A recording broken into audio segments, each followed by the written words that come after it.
안녕하세요. 저는 연세대학교 천문우주학과의 이석영입니다. 만나서 반갑습니다.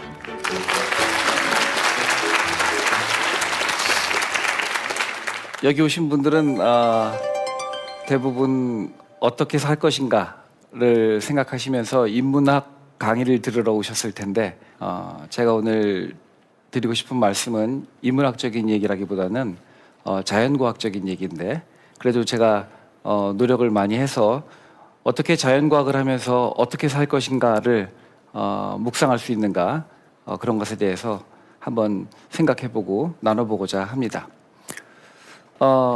이 네 강을 통해서 제가 여러분들과 함께 생각해보고 싶은 것은 우주에 대한 우리들의 시각입니다. 우주는 무엇인가?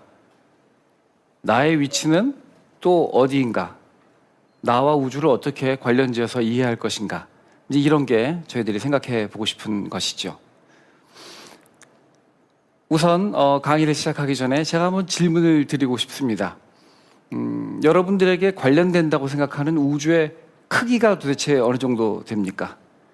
도대체 우주의 크기, 뭘 의미하시는 겁니까? 이렇게 질문을 하실 텐데, 제가 의문을 갖고 있는 것은 삼라만상 우주가 있는데 그 중에 도대체 어느 정도 범주가 여러분들 삶과 직결되어 있다, 그렇게 생각을 하시나, 그거가 제 질문이 되겠습니다. 만약에 여러분들 중에 어떤 분들이 아침에 일어나시자마자 인터넷으로 뉴스를 한번 쫙 보시고 신문도 한번 펼쳐보시고 우리 고향에 부모님 살고 계신 마을에 밤새 무슨 일이 있진 않았는가, 이런 것까지 보신다면, 그리고 또 제주도 먼 바다까지 풍랑이 너무 심하게 일어서 해녀 일하시는 우리 할머니가 어렵지는 않으실까, 또 이런 것까지 늘 신경 쓰고 계시다면 아마 여러분들에게 직결되고 있는 우주를 우리 한반도라고 생각을 할 수 있을 것입니다. 여러분들이 한반도를 구석구석 매일매일 생각하신다면 아주 훌륭하신 분이겠죠. 여러분들의 우주가 그만큼 크다는 것입니다. 그런데 현대 사회에서 우리가 정보를 서로 교환하고 나누는 빛의 속도로 볼 때 한반도의 크기는 1000분의 1초 정도밖에 안 되는 아주 작은 사이즈에 불과합니다. 그런데 여러분들 중에 어떤 분들은 좀 더 관심이 이제 넓으셔서 저기 지금 뭐 인도네시아 어떤 지역에서는 해일이 일어서 사람들이 많이 피해를 받았다던데, 이런 생각도 하시고, 아프리카 수단에서는 내전이 어느 정도 이제 종료가 되었는가, 사람들은 좀 평화롭게 살고 있는가, 남아메리카는 이제 경제 대란에서 이제 많이 벗어나서 세계적으로 우리가 얘기하는 그 브릭스의 그 반열에서 열심히들 일하고 있는가, 이런 것까지 여러분들이 다 아우르고 생각을 하신다면 그럼 이제 지구 전체가 여러분들의 우주가 되는 겁니다. 하지만 지구 전체가 여러분들의 우주가 되더라도 우리가 빛의 속도로 교류하고 교통하는 현대 과학적인 측면에서 볼 때 그거는 한 0.1초, 0.01초 정도밖에 안 되는 아주 작은 우주가 될 것입니다. 여러분들 중에 근데 어떤 분들은 이제 태양계를 다 아우르시는 그런 분들도 계세요. 그런 경우에는 태양의 빛이 만약에 내년에 단 1%만 적게 나온다든지 더 나온다든지 하면은 지구 생태계가 다 교란돼서 오래 살지 못하고 다 죽게 된다, 이런 상상 정도 하시는 분들도 계실 겁니다.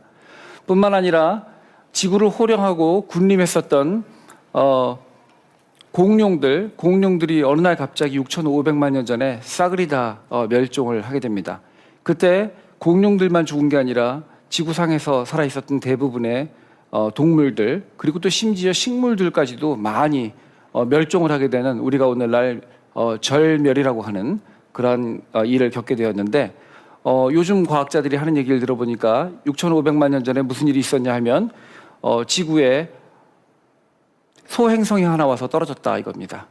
멕시코 유카탄 반도라는 곳에서 떨어진 그 소행성이 아주 극심한 폭발을 일으키고 지구 대기를 먼지로 가득 차서 태양빛이 차단되고 수십 년 가다가 보니까 먼저는 식물들이 다 죽고, 그 다음에 식물을 먹어야 되는 동물들이 죽고, 그 다음 동물을 먹어야 되는 동물들도 죽고, 뭐 다 죽는 거죠.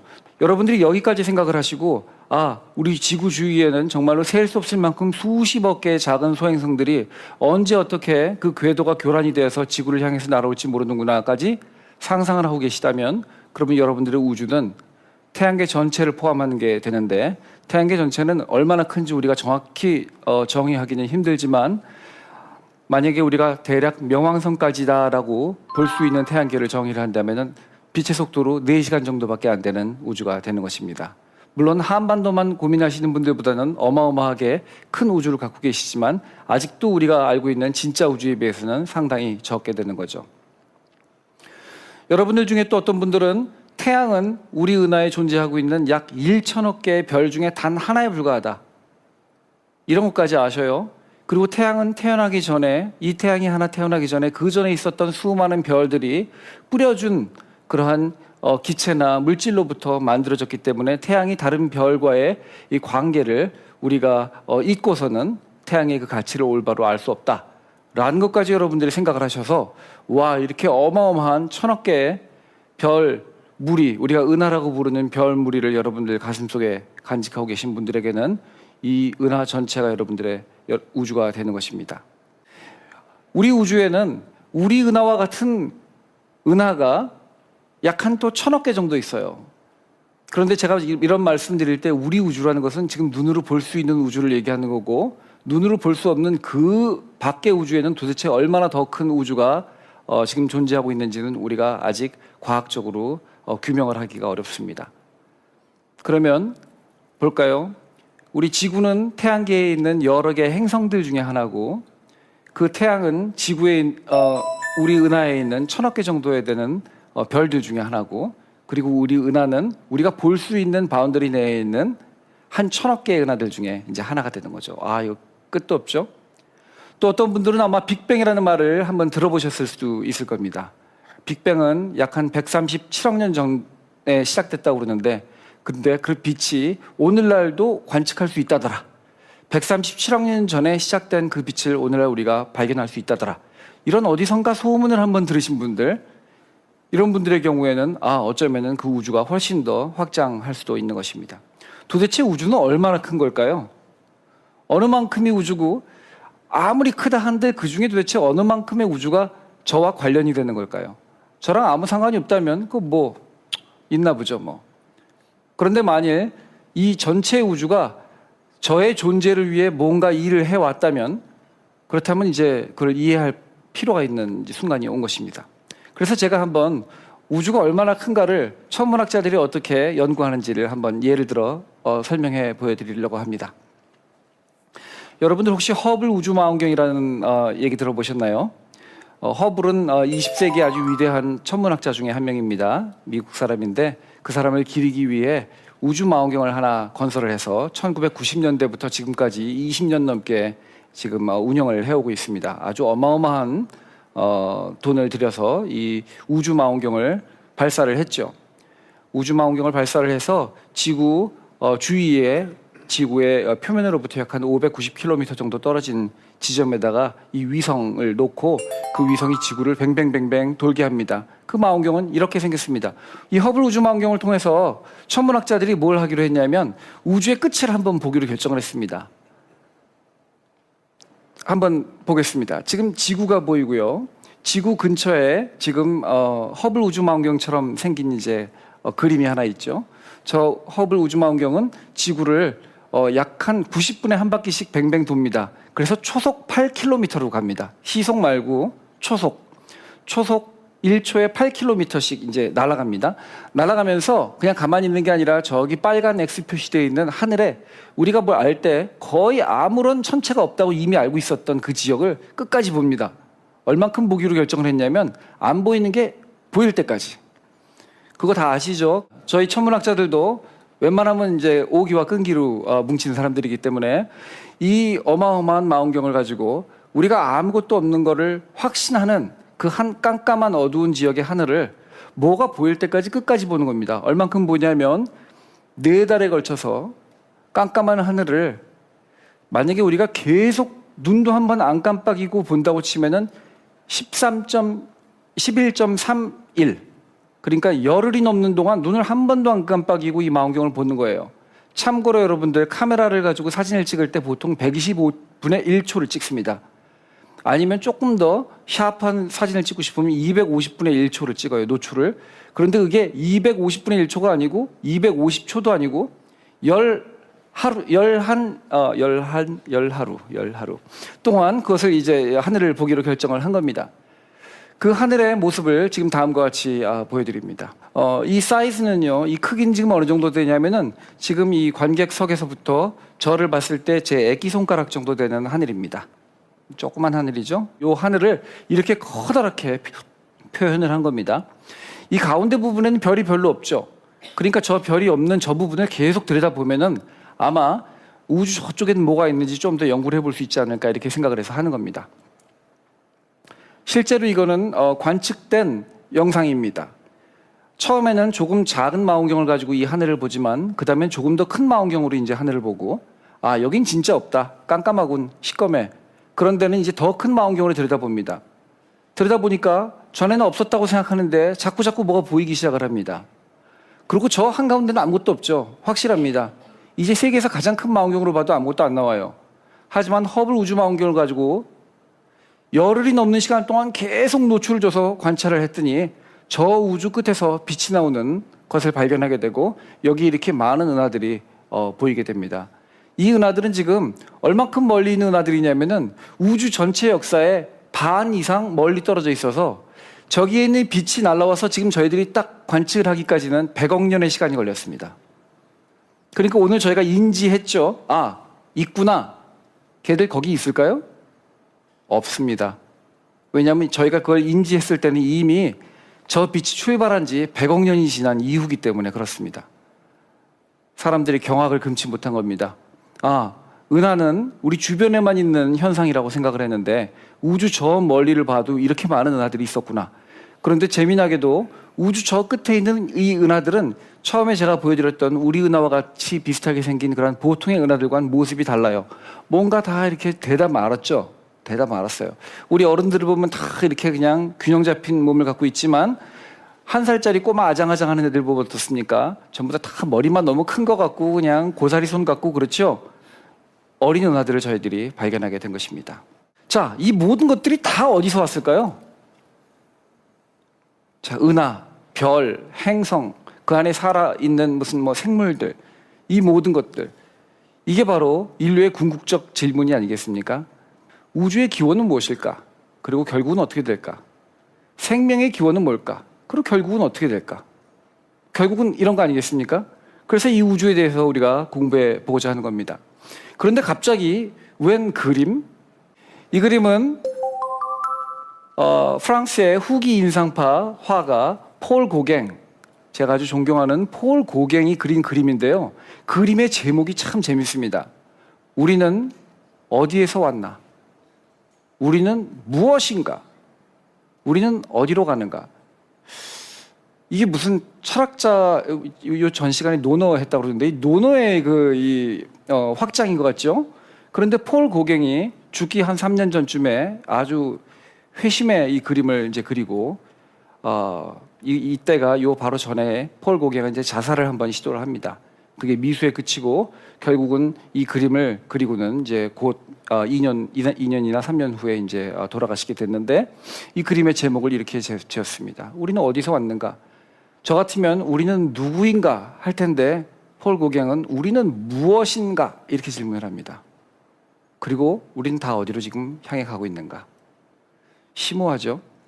이게 웬 천문학 강연에서 이런 질문이 나옵니까? 제가 말씀을 드리려고 합니다.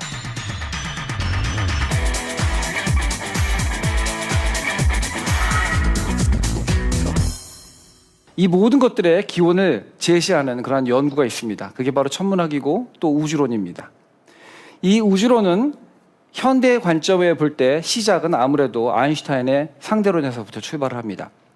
원래 아인슈타인 이전에는 오랫동안 뉴턴의 역학 개념이 지배했습니다. 뉴턴의 역학 개념에서는요, 시간은 언제나 우리가 기대하고 있는 것처럼 그렇게 흐릅니다. 그 다음에 공간은 이미 주어져 있습니다. 여기 이렇게 큰 공간이 있고 여기에 시간은 째깍째깍 흐르고 그 안에서 이석영은 왼쪽으로 움직였다가 앞으로 조금 갔다가 오른쪽으로 움직였다 하는 거죠. 이게 뉴턴의 역학 개념입니다. 그런데 아인슈타인이 이걸 다 뒤집어엎었습니다. 왜냐하면 뉴턴 방식대로 했을 때는 설명할 수 없는 자연현상이 너무 많았어요. 그걸 다 오늘 설명드릴 수는 없지만 결국 아인슈타인의 얘기는 뭐냐면 주어진 공간에 시간은 알아서 흐르는데 제가 여기서 지금 움직이는 것이 아니고 여기에 얼마만큼의 사람이 있고 어느 만큼의 에너지가 있느냐에 따라서 이 공간이 새롭게 정의된다 그런 얘기입니다. 그리고 그 공간이 정의되는 방식에 따라서 시간의 흐르는 방식이 다시 또 결정이 됩니다. 시간은 앞으로 흐를 수도 있고 가다가 멈출 수도 있어요. 에너지가 얼마나 많으냐 그 양에 따라서. 그러니까 더 이상 시간과 공간이 절대적인 개념이 되는 게 아니라 상대적인 개념이 되었습니다. 아인슈타인의 이러한 상대론은 1915년에 이제 발표가 됐는데 그 이후에 우리 인간이 상상할 수 있는 온갖 종류의 실험에서 다 맞다고 판명이 되었습니다. 그래도 100년이 지난 오늘도 아인슈타인의 상대 법칙이라고 부르지 않고 우리가 아직도 상대론, 이론에 불과하다라고 우리가 얘기를 합니다. 그렇게 과학자들은 보수적인 거죠. 아인슈타인의 상대론에 의하면 공간의 물질이 얼만큼 있느냐에 따라서 공간의 기하가 결정됩니다. 휘어질 수도 있고요. 공간이 휘어지면은 빛이 거기를 지나가는데 시간이 더 오래 걸리기도 합니다. 그래서 멀리서 보는 사람에게는 마치 빛이 멈춰 있는 것처럼 그렇게 보일 수도 있습니다. 아인슈타인이 1915년에 이거를 발견한 다음에 전 세계를 뒤집어 엎었습니다. 과학자들이 다 깜짝 놀랐죠. 왜냐하면 이것들이 그동안 오랫동안 설명할 수 없었던 많은 것들을 동시에 다 설명했기 때문입니다. 그런데 아인슈타인은 깊은 시름에 빠졌습니다. 만약에 자기가 맞다면 그러면 우주 공간도 에너지 덩어리이기 때문에 그 우주 공간의 기하 형태나 아니면 우주 공간의 앞으로의 운명이나 이런 것들도 우주 공간에 포함되어 있는 에너지의 양에 의해 결정되어야 된다라는 것을 스스로 부인할 수가 없었기 때문입니다. 맨 앞에 계신 분 중에 혹시 운동신경이 좀 있으신 분 이거 한번 받아보실 수 있겠어요? 하지 말까요? 한번 받아보세요. 슉. 대단하신 분입니다. 다시 한번 던져보세요. 좋습니다. 저도 대단하죠? 이게 왜 가능합니까? 이게 왜 가능하냐면 이 공간이 지금 저희가 보는 거랑 똑같은 방식으로 지금 앞에 전개되어 있다고 믿기 때문입니다. 그렇죠? 이렇게 작은 공간 사이에서는 이렇게 되는데 공간이 아주 어마어마하게 큰 우주적인 스케일에서 볼 때는 공간이 휠 수도 있다는 얘기예요. 아주 마구잡이로 휘어 있을 수도 있다는 얘기입니다. 우주에 얼마나 많은 에너지가 있느냐에 따라서. 그리고 그게 맞다면 우주는 언제나 같은 모습으로 있는 것이 아니라 그 에너지의 양에 따라서 앞으로 변화무쌍하게 변할 수도 있다. 그런 얘기입니다. 아인슈타인은 그걸 싫어했습니다. 우주는 현재도 아름답다고 생각했고 그 아름다운 모습이 계속 유지될 거라고 생각을 했는데 그런데 우주가 앞으로 계속 변할 수 있다고 생각을 하니까 특히 어떤 방식으로 변하겠습니까? 우주에 물질들이 많이 있다면 물질들이 중력에 의해 한 점으로 수축을 할 겁니다. 그럼 파국이 일어나겠죠. 한 점으로 그냥 다 수축해버리기 때문에 아인슈타인이 그것을 싫어했으니까 새로운 개념을 하나 자기가 마음대로 만들어서 집어넣습니다. 그 개념이 오늘날 우주상수라고 부르는 겁니다. 이 우주상수는 우주가 갑자기 중력으로 인해 수축해서 한 점으로 밀집되는 것을 방지해주는 특별한 힘입니다. 그건 도대체 어디서 왔을까? 아인슈타인은 몰랐습니다. 근데 그냥 그런 게 있겠지. 그래서 아마 우주는 지금처럼 그냥 평온하게 아름다운 모습으로 항상 같은 모습을 유지하고 있을 것이야. 이렇게 아인슈타인이 생각을 했죠. 그랬는데 아인슈타인의 이러한 개념에 대해서 이제 새로운 시각들이 나타나기 시작했습니다. 이걸 다시 한번 볼까요?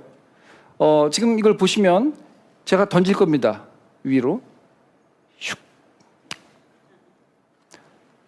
던진 모습을 여러분들이 딱 보고는 어떻게 생각을 하셨습니까? 만약에 던지는 모든 행위를 다 보셨다면 굉장히 자연스럽게 생각을 하셨겠죠. 그런데 만약에 여러분들이 잠깐 눈을 탁 떴을 때 공중에 이게 놓여져 있는 그것만 보셨다면 이게 왜 공중에 있을까? 이제 그 질문을 하는 거죠. 아인슈타인 생각에 우주가 지금 만약에 갑자기 한 점으로 중력적으로 수축하고 있지 않고 공중에 우주가 그냥 평온하게 있다면 그러면은 우주에 중력에 반하는 뭔가 얘를 들고 있는 힘이 있나 보다 이렇게 생각한 거죠. 그래서 그걸 우주상수라고 부른 거예요. 그런데 프리드만이라는 사람은 이제 그 당시 러시아의 과학자인데 프리드만이라는 사람은 그게 아니고 혹시 이거 누가 던진 거 아닐까? 그렇게 생각한 거죠. 아인슈타인은 이게 왜 공중에 떠 있을까? 이거 떠 있기 위해 뭔가 새로운 힘이 존재하는 거 아닐까? 이렇게 생각한 반면 프리드만은 누가 던졌겠지 그 얘기죠. 그러니까 우주가 만약에 지금 현재 한 점으로 수축하고 있는 것처럼 보이지 않는다면 그렇다면 그것은 정말로 수축하는 것을 방해하는 힘이 있기 때문이 아니라 우주가 애시당초부터 처음에 무슨 이유인가 팽창을 하고 있었더라면 그러면 수축하는 것을 막을 수 있을 것이다. 이제 그러한 제안을 했죠. 사실 이거 한 세기가 지난 다음에 말씀이지만 다 다 틀렸습니다. 아인슈타인은 그 당시에 우주가 수축하고 있는지 팽창하고 있는지 몰랐어요. 알 수도 없었어요, 그 당시에. 그런데 그냥 혼자 생각을 한 거예요. 우주가 그냥 똑같은 모습으로 있겠지라고. 그리고 거기에 대해서 프리드만은 이제 반기를 들고 나온 건데, 프리드만의 반기가 나중에 이제 옳게 판명이 납니다. 우주론적으로 저희가 모델링을 할 때 우주 전체에 대해서 우주가 어떻게 움직여왔고 변화해 왔을까를 모델링하는 거는 별 하나가 어떻게 움직이고 앞으로 변해갈까를 아는 것보다 훨씬 쉽습니다, 사실. 왜 그러냐면 우주의 물질들이 비교적 이 지금 오른쪽에 보이는 이 그림들은 하늘의 어떤 북쪽 하늘 방향과 반대쪽 하늘의 방향을 보고 하늘에 있는 은하들을 얼마나 많이 찾을 수 있는가를 다 천문학자들이 찾아본 거예요. 그랬더니 양쪽 방향으로 거의 비슷한 숫자의 은하들이 찾아지고 은하들의 분포를 보면은 뭐 조금씩 더 많이 있는 데가 있긴 있지만 그냥 그럭저럭 다 비슷하게 다 균일하게 분포하고 있더라, 그런 얘기예요. 그래서 우주의 물질이 균일하게 분포하고 또 어느 방향을 보든지 다 비슷하게 등방적으로 분포하기만 한다면 그럼 우주 전체에 대해서 모형을 만드는 거는 별에 대해서 모형을 만드는 것보다 훨씬 쉽게 됩니다. 그래서 이런 사람들이 이제 우주 모형을 만들기 시작을 했죠. 이 프리드만이 이제 아까 말씀드린 것처럼 이거 누가 던졌나 보지 하고 팽창하는 솔루션, 해를 발견을 하게 됩니다. 그리고 거의 같은 시기에 벨기에의 수도승이라기보다는 성직자였죠. 가톨릭 신부였는데 이 조르주 르메트르라는 사람이 또 이제 물리학자이기도 했습니다. 천문학자이기도 했고 이분이 아인슈타인의 상대론 방정식을 각각 나름대로 풀어서 우주가 만약에 무슨 이유에서든지 팽창하기 시작됐고 지금도 팽창 중이라면 그러면 꼭 중력 때문에 한 점으로 모일 필요는 없겠다라는 그러한 이제 의견을 제시하게 됩니다. 이게 오늘날 우리가 얘기하는 빅뱅 이론의 시효입니다. 그 이후에 1929년에 미국의 허블, 아까 허블 우주망원경기에 있었던 그 허블이 실제로 우주가 팽창하고 있다는 간접적인 증거를 발견을 하게 됩니다. 어떤 증거냐면 우주의 은하들을 이제 많이 발견을 하게 되는데 은하들 중에 가까이 있는 은하들은 가까이 있든 멀리 있든 모든 은하들이 서로에게서부터 점점 멀어져 가고 있어요. 참 이상하게. 모든 은하들이 서로에서부터 다 멀어져 가고 있어요. 그걸 어떻게 발견을 했냐면 여러분 혹시 그 밖에서 구급차가 이렇게 딱 지나가면은 구급차가 저에게 가까이 올 때는 삐뽀 삐뽀 삐뽀 하고 오다가 저를 싹 지나가면 삐뽀 삐뽀 하고 음을 낮추죠. 그걸 보고 이제 과학자들은 벌써 19세기에 알고 도플러 효과라는 걸 이제 알게 되었어요. 이 구급차가 여러분들이 거기 있는 걸 정확히 알고 지나가기 바로 전에는 높은 음으로 사이렌을 했다가 탁 지나간 다음에는 사이렌 소리를 바꾸는 게 아니죠.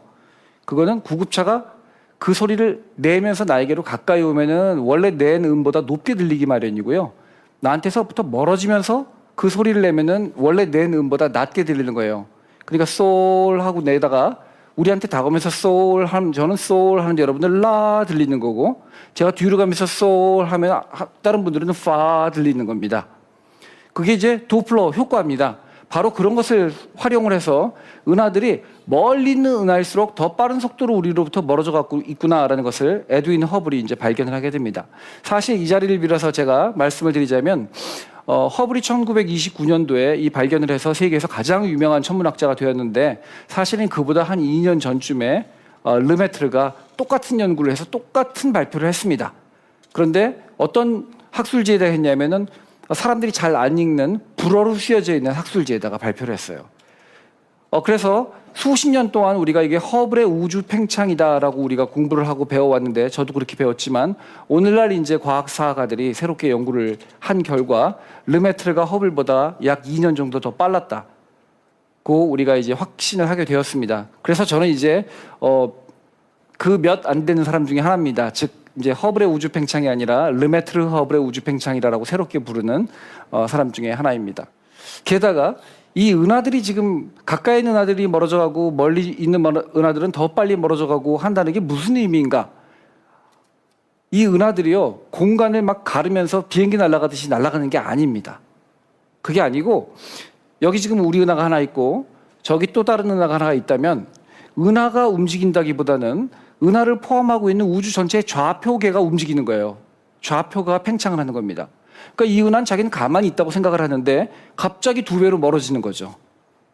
이제 그게 우주 팽창 개념인데 허블은 정작 이것을 발견해 놓고도 돌아가실 때까지 이러한 우주 전체의 팽창이라는 좌표의 팽창이라는 개념을 믿지 않고 돌아가셨습니다. 돌아가실 때까지. 자, 그러면 허블이 결국 우주가 팽창하고 있구나를 이제 발견해 준 겁니다. 그렇게 얘기를 하니까 아인슈타인이 옛날에 내가 우주가 한 점으로 수축하지 않게 하기 위해서 뭘 제안을 했었죠? 우주 상수를 제안했는데 그거 틀렸구나. 그래갖고 이 사람이 대단한 분입니다. 공공연하게 사람들에게 우주 상수는 내 인생에서 가장 큰 실수였다. 그렇게 이제 인정을 하였습니다. 정말로 그게 실수였을까요? 이제 그게 다다음 강의에 그렇지 않다는 이제 얘기가 나옵니다. 그러면 아인슈타인도 와서 이제 자기가 실수했다고 얘기하고 우주는 팽창 중이라고 얘기를 했으면 과학자들이 이제 믿으면 좋겠죠. 근데 과학자들은 보수적입니다. 100번, 1000번 테스트를 해본 후에야 믿는 그런 습성이 있어요.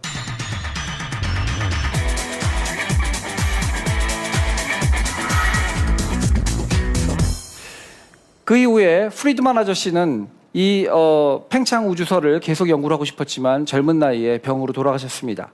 그 제자가 이제 조지 가모프라는 사람이 있었는데 이 양반이 미국으로 귀화를 해서 미국에서 이제 천문학을 계속 하게 됩니다. 그래서 프리드만 자기 지도 교수님이 생각하고 구상을 하셨던 그러한 그 팽창하는 우주 이론을 계속적으로 계승해서 발전을 시키죠. 그에 따르면은 우주가 이렇게 팽창을 해왔다면 우주의 그 다음에 에너지가 언제나 일정하게 보정이 돼 왔다면 그러면 오늘날 우주에 비해 과거의 우주가 훨씬 더 뜨거웠을 거다 이렇게 생각을 한 겁니다. 자연스럽죠. 왜냐하면 열 에너지가 계속 보존되니까 이렇게 아주 큰 우주에서는 열 에너지가 아주 낮게 지금 오늘 아주 우주가 차갑잖아요. 하지만 과거의 우주는 뜨거웠을 거다 이제 그 얘기입니다. 그리고는 어떤 이제 사고 실험을 하게 되냐면 그러면 우주가 그렇게 뜨거운 지금 위쪽에 있는 그림에 있는 붉은 지점이죠. 지금 선으로 제가 시간을 표시했는데 어떤 한 시점에 굉장히 우주가 뜨거웠을 때 그때 출발한 빛이 이분이 열심히 계산을 해봤더니 약 한 5,000도쯤 되더라 이겁니다. 그럼 이 5,000도 정도 되는 빛이 그때로부터 지금까지 우주가 한 1,000배 정도 만약에 확장이 되어 왔다면 아까 얘기한 도플러 효과 때문에 5,000도는 아니고 5,000도의 1000분의 1인 5도 정도, 절대 온도 5도 정도로 발견이 될 텐데 라고 제안을 했습니다. 우주가 아주 어렸을 때 내뱉은 그 빛이 100억 년이 지난 다음에 오늘날 우주 전체에 가득 차 있을 거라고 예언을 한 거예요. 그리고 그 예언을 한 이 오늘날 발견될 수 있는 그 빛의 온도는 5도다. 절대 온도 5도. 그렇게 차가운 빛은 발견하기도 힘들어요. 그러니까 사람들이 너 좋거나 말거나 발견도 못할 건데 아무 얘기나 하시지. 그러고 말았죠. 과학자들이. 그런데 이분은 혼자서 열심히 이제 그거를 주창하게 되었습니다. 얼마나 학계가 보수적이었냐면 전혀 관심을 보이지 않았다는 것을 간접적으로 증명할 수 있는 것이 가모프의 1946년에 아주 훌륭한 이 논문 우주 배경 복사가 오늘날 관측될 수 있을 것이다 라고 얘기한 이 예언을 그 이후에 약 한 15년 동안 단 11번밖에 사람들이 인용을 안 했습니다. 빅뱅 이론의 암흑시대죠. 아무도 빅뱅 이론을 이제 제대로 믿지 않게 된 것입니다. 그러다가 1964년에 큰일이 벌어집니다. 미국의 뉴저지주에 있는 벨 전화회사에서 연구를 하고 있던 두 사람의 천문학자가 하늘의 신호를 이제 연구를 하기 시작했습니다. 전화 신호를 어떻게 하면 좀 깨끗하게 할까? 이제 그게 목적이었죠. 그런데 이상하게 아무리 연구를 해도 도저히 알아낼 수 없는 잡음이 하나 있는데 그 잡음은 우주 전 방향에서 다 똑같이 와요. 그래서 그 잡음이 결국은 우리가 오늘날 알고 있는 그 신호의 잡음 중에 약 한 1%에서 5% 정도를 차지한다는 것을 알게 되었습니다. 그리고 이것이 바로 가모프가 예언을 했었던 우주 배경 복사를 처음 발견하게 된 경우가 되는 거죠. 이거를 통해서 이 두 사람은 1978년도에 노벨 물리학상을 받게 됩니다. 그러면 이제 믿으면 좋겠죠? 빅뱅 우주 믿으면 좋은데 아직도 안 믿죠. 과학자들 안 믿습니다. 그래서 지구 위에서 천문대로 하늘을 관측하는 것은 믿을 수 없다. 그러지 말고 하늘에다가 이제 우주에다가 인공위성을 띄워가지고 한번 해보자. 그래서 인공위성을 띄워서 우주를 관측을 해봤더니 조금 전에 우주 배경 복사 발견한 거랑 동일하게 이제 발견을 하게 됐는데 오른쪽에 이제 이 그래프가 그 그래프입니다. 저 선은 뭐냐면요. 예측입니다. 이론적 예측 오른쪽 그래프에 그 다음에 점들 있죠. 이렇게 오차 범위를 포함하고 있는 이 점들은 관측 자료입니다. 아주 잘 맞았죠. 대단하죠? 이 정도면 노벨상 줘도 되죠. 그래서 2006년도에 노벨상을 또 한 번 줬어요. 똑같은 거에 대해서. 그런데 놀라지 마세요. 여기에 지금 점에 있는 저 측정 오차, 위아래로 이렇게 있는 것, 측정 오차를 여러분들 눈에 보이기 좋게 하기 위해서 400배를 키우는 겁니다. 그러니까 실제로는 측정 오차가 저 예언되어 있는, 예측되어 있는 선 안에 다 들어가는 거예요. 제가 여지껏 과학을 한 30년 했지만 저런 이론과 관측의 일치는 또 다르게 본 적도 없고 알고 있는 것도 없습니다. 노벨상 2번 줄만 하죠? 그럼 이제 다 믿으면 좋겠죠? 아직도 안 믿어요. 그래서 사람들이 이제 새롭게 위성을 또 띄웁니다. 또 띄워서 이 플랑크라고 하는 탐사는 가운데 지구가 있으면 지구부터 태양까지의 거리는 1억 5천만 킬로미터고요. 지구의 반대쪽에 라그랑주 2 점이라고 하는 그 지점에다가 이 망원경을 새롭게 보냅니다. 저 지점은 굉장히 안정되어 있어서 저 지점에 있으면은 지구가 태양을 공전하는 과정 중에 계속 그 자리에 아주 안정되게 있을 수가 있어요. 거기다 망원경을 놓고 지구의 반대 방향 하늘을 계속 관찰하게 한 겁니다. 이제 지구에서 오는 빛도 없고 아무것도 없으니까 비교적 더 정밀하겠죠. 그랬더니 여지껏 우리가 관측한 바로 그것이 그대로 다 재현이 된 것입니다. 자, 여기 이제 요약을 드리자면 1960년대에 아주 단순한 지구 지상에 있는 망원경으로 우주 배경 복사를 처음 관찰을 하고 관측을 하고 발견을 하고 그 이후에 코옵이라든지 WMAP, 플랑크 이렇게 우주에 띄워진 그런 우주 망원경을 통해서 우주 배경 복사를 거듭 우리가 이제 발견하게 된 것입니다. 이제 안 믿을 수가 없죠. 이제 마지막 강의에 제가 말씀을 드리겠지만 이렇게 잡음이죠. 절대 온도 3도면 다시 말씀드리지만 섭씨로는 마이너스 영하 270도입니다. 이렇게 차가운 그러한 우주의 빛들이 오늘날 발견되고 있는데 이 빛들이요 깨알처럼 온도가 조금씩 달라요. 한 지점을 보면은 2.3도인데 한 지점은 3.00001도, 다른 지점은 3.00002도, 다른 점은 2.99999도.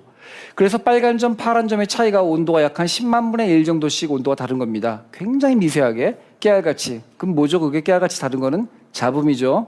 잡음이에요. 버리면 됩니다. 그래서 처음에 우리는 다 쓰레기통에 버렸습니다. 근데 나중에 궁금해지기 시작했습니다. 이 잡음 도대체 뭘 의미하는 걸까? 이제 나중에 말씀드리겠지만 이 잡음이 나중에 오늘날 우리가 보는 우주 전체를 만들게 된 겁니다. 오늘 우리가 우주를 보면은 수없이 많은 수천억 개의 은하들이 지금 분포되어 있는 것을 발견하게 되는데 이게 그냥 우연히 생기는 게 아니라 아까 말씀드린 우주 배경 복사의 온도의 약간의 차이 10만 분의 1 정도의 온도의 차이 잡음을 가지고 시작을 하면 바로 이러한 우주가 만들어져요. 4강까지 계속 계시는 분은 제가 그 비밀을 꼭 말씀드리겠습니다. 자, 빅뱅이라는 이제 용어, 그래서 이제 오늘날 많이 씁니다. 제가 오랜 동안 외국 생활을 하다가 이제 한국을 이제 결국은 이제 영국 귀국을 하였습니다. 그래서 이제 제가 주로 이제 귀국한 다음에 대학원 학생들이나 이제 4학년 학생들 강의만 하다가 처음으로 1학년 강의를 맡게 되었습니다. 너무 이제 귀엽게 생긴 1학년들이 그냥 가득 차 있는데 학생들한테 제가 첫 질문이 여러분 빅뱅이라고 들어보셨나요? 그랬더니 갑자기 학생들이 예! 그러는 거예요. 그래서 네, 빅뱅. 참 말이 참 쿨하죠. 제가 그러니까 예! 또 그러는 거예요. 그때 140명이 있었거든요. 얼마나 가슴이 뿌듯한지. 그 학기 내내 아주 그냥 침을 튀면서 정열을 다해서 강의를 했는데 이상하게 학생들은 자꾸 졸더라고요. 맨 첫 강의 때 그게 안 나오더라고요. 그런데 어쨌든 한 학기가 지난 다음에 어느 날 봤더니 이렇게 생긴 젊은 청년들이 막 펄쩍펄쩍 뛰는데 이 친구들 이름이 빅뱅이라는 거예요. 그래서 제가 뭐 여러 가지 그 감정이 막 교차를 하더라고요. 그 학생들이 그때 우주론 빅뱅을 생각하면서 그렇게 흥분했었던 것일까? 아니면 빅뱅 그룹이었을까? 그러다가 에이 전자였겠지. 저 혼자 이렇게 생각을 하고 이제 그렇게 지났습니다. 뭐 이런 에피소드가 많이 있는데 사실은 오늘날 저희가 빅뱅이라고 부르는 이 언어의 용어의 기원이 참 우스꽝스럽습니다. 빅뱅이라는 이 팽창 우주설이 이제 소개된 이후에 처음 소개된 건 1920년대라고 말씀드렸죠. 1920년대에 소개된 이후에 1940년대 가모프가 이렇게 어마어마한 예언을 하고 예측을 하고 그렇게 되는 그 과정 중에서도 과학자들이 대부분 빅뱅 이론을 믿질 않았어요. 그래서 1949년도에 BBC에, 그러니까 영국의 국영 방송이죠. 영국의 국영 방송 BBC에서 하는 어떤 그 시사 프로그램이 있었습니다. 이와 같은 시사 프로그램에 그 당시 20세기 가장 위대한 천문학자였던 케임브리지 대학의 프레드 호일 교수가 이제 그 시사 프로그램을 맡았어요. 그래서 토의를 하는 겁니다. 그 토의 내용은 뭐냐면 요즘 젊은 과학자들 사이에서 우주가 와장창 하고 한 점에서부터 시작해가지고 꽝꽝 생겼다고 하는 그렇게 아주 우스운 개념이 지금 사람들을 토의가 되고 있다고 하는데 그거 한번 토의를 해봅시다 해서 사실은 가모브하고 함께 그 논쟁을 하자고 제안을 했습니다. 가모브는 그때 미국에서 교수 생활하고 있었는데 가모브가 노 했습니다. 왜냐하면 이 프레드 호일이 어마어마한 똑똑한 분이고 아주 달변이시라 아마 BBC에서 같이 그렇게 토론을 했다가는 질 게 뻔했었던 것 같아요. 그래서 거절을 했죠. 결국은 이 프레드 호일 교수님이 혼자 하셨습니다. 혼자 하시면서 뭐라고 그랬냐면 오늘 요즘 젊은이들 가운데 우주가 우르릉 꽝꽝 와장창 하고 생겼다고 믿는 사람들이 있다고 합니다. 참 우습지 않아요?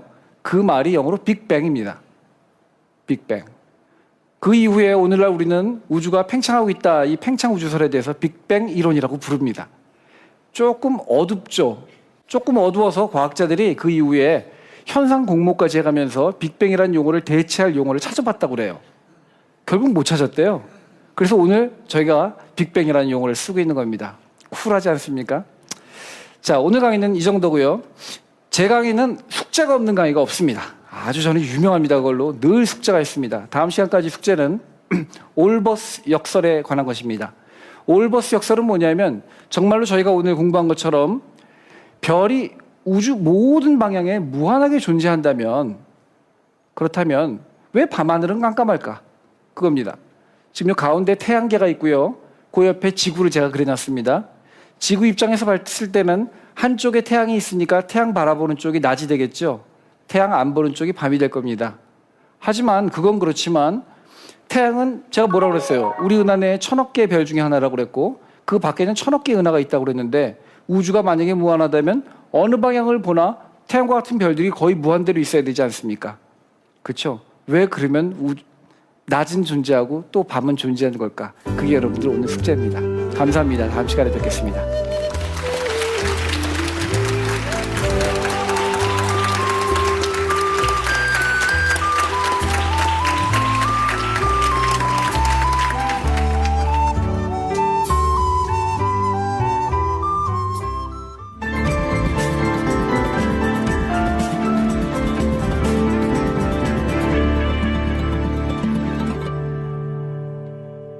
중에 도대체 어느 정도 범주가 여러분들 삶과 직결되어 있다 그렇게 생각을 하시나 그거가 제 질문이 되겠습니다. 만약에 여러분들 중에 어떤 분들이 아침에 일어나시자마자 인터넷으로 뉴스를 한번 쫙 보시고 신문도 한번 펼쳐보시고 우리 고향에 부모님 살고 계신 마을에 밤새 무슨 일이 있진 않았는가 이런 것까지 보신다면 그리고 또 제주도 먼 바다까지 풍랑이 너무 심하게 일어서 해녀 일하시는 우리 할머니가 어렵지는 않으실까 또 이런 것까지 늘 신경 쓰고 계시다면 아마 여러분들에게 직결되고 있는 우주를 우리 한반도라고 생각을 할 수 있을 것입니다. 여러분들이 한반도를 구석구석 매일매일 생각하신다면 아주 훌륭하신 분이겠죠. 여러분들의 우주가 그만큼 크다는 것입니다. 그런데 현대 사회에서 우리가 정보를 서로 교환하고 나누는 빛의 속도로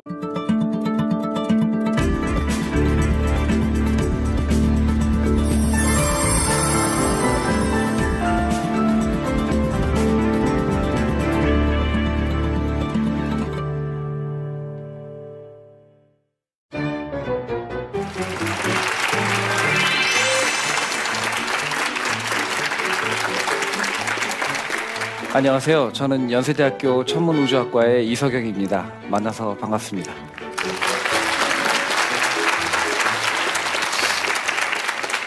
여기 오신 분들은 대부분 어떻게 살 것인가를 생각하시면서 인문학 강의를 들으러 오셨을 텐데 제가 오늘 드리고 싶은 말씀은 인문학적인 얘기라기보다는 자연과학적인 얘기인데 그래도 제가 노력을 많이 해서 그거는 한 0.1초, 0.01초 정도밖에 안 되는 아주 작은 우주가 될 것입니다. 여러분들 중에 근데 어떤 분들은 이제 태양계를 다 아우르시는 그런 분들도 계세요.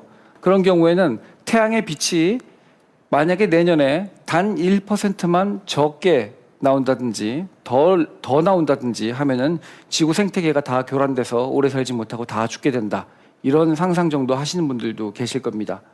뿐만 아니라 지구를 호령하고 군림했었던 공룡들이 어느 날 갑자기 6,500만 년 전에 싸그리 다 멸종을 하게 됩니다. 그때 공룡들만 죽은 게 아니라 지구상에서 살아 있었던 대부분의 동물들 그리고 또 심지어 식물들까지도 많이 멸종을 하게 되는 우리가 오늘날 절멸이라고 하는 그런 일을 겪게 되었는데 요즘 과학자 볼 때 한반도의 크기는 1000분의 1초 정도밖에 안 되는 아주 작은 사이즈에 불과합니다. 그런데 여러분들 중에 어떤 분들은 좀 더 관심이 이제 넓으셔서 저기 지금 뭐 인도네시아 어떤 지역에서는 해일이 일어서 사람들이 많이 피해를 받았다던데 이런 생각도 하시고 아프리카 수단에서는 내전이 어느 정도 이제 종료가 되었는가 사람들은 좀 평화롭게 살고 있는가 남아메리카는 이제 경제 대란에서 이제 많이 벗어나서 세계적으로 우리가 얘기하는 그 브릭스의 그 반열에서 열심히들 일하고 있는가 이런 것까지 여러분들이 다 아우르고 생각을 하신다면 그럼 이제 지구 전체가 여러분들의 우주가 되는 겁니다. 하지만 지구 전체가 여러분들의 우주가 되더라도 우리가 빛의 속도로 교류하고 교통하는 현대 과학적인 측면에서 볼 때 어떻게 자연과학을 하면서 어떻게 살 것인가를 묵상할 수 있는가 그런 것에 대해서 한번 생각해보고 나눠보고자 합니다. 이 네 강을 통해서 제가 여러분들과 함께 생각해보고 싶은 것은 우주에 대한 우리들의 시각입니다. 우주는 무엇인가? 나의 위치는 또 어디인가? 나와 우주를 어떻게 관련지어서 이해할 것인가? 이제 이런 게 저희들이 생각해 보고 싶은 것이죠. 우선 강의를 시작하기 전에 제가 한번 질문을 드리고 싶습니다. 여러분들에게 관련된다고 생각하는 우주의 크기가 도대체 어느 정도 됩니까? 도대체 우주의 크기, 뭘 의미하시는 겁니까? 이렇게 질문을 하실 텐데 제가 의문을 갖고 있는 것은 삼라만상 우주가 있는데 그